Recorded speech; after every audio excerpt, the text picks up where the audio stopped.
The first case, hospital chaplain, you said, giving Holy Communion to a person who is not a Catholic. Oh, but the Holy Eucharist is not an ecumenical instrument. It is the celebration of the Catholic family, those who believe the same thing, in union with the Pope and the bishop and the parish priest. You notice that the name of the Pope and the bishop of the diocese are named in every Mass. Therefore, a person who does not share the Catholic faith does not receive Holy Communion, whether the person is sick or not. However, the Church has very stringent conditions for individual Christians who are not Catholics, who can be given Holy Communion in emergencies.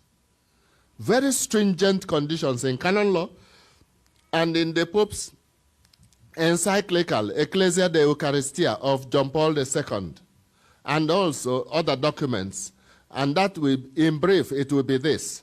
If there's a person of a Catholic, a Christian baptized of another Christian family who believes the same thing as the Catholic Church, believes the same thing, cannot find a pastor of his or her religion near, desires very strongly to receive Holy Communion, and would be in great spiritual difficulty if they did not, and is spiritually prepared, because if a person is in mortal sin, the person is not qualified to receive Holy Communion, whether you are a Catholic or not.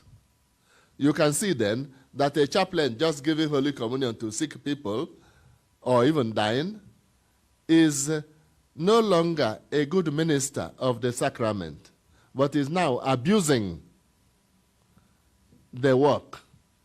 As for, you said Eucharistic ministers. The exact terminology of those who are not ordinary ministers of Holy Eucharist are bishop, priest, and the deacon, and possibly acolyte installed. All others are called extraordinary ministers of Holy Communion. Because if you call them Eucharistic minister, it can cause confusion, as if they could celebrate the Holy Eucharist. But they are only extraordinary ministers of Holy Communion. Obviously, they have even less discretion, because most of them would not have studied canon law to know those stringent conditions. In brief, Holy Communion is given to Catholics only. And if it can be given to anybody not a Catholic, you better check it with the bishop's office, because most people would not know those conditions, and they are very severe. Have I given the answer to your question? Yes, thank you. We are not masters of the sacraments. We are only ministers. Even a bishop, even the Pope, we are only ministers. We don't give Holy Communion to those people that are our friends, those we like. God will condemn us. We are ministers. The church tells us what to do, so we are ministers of the church and of Christ.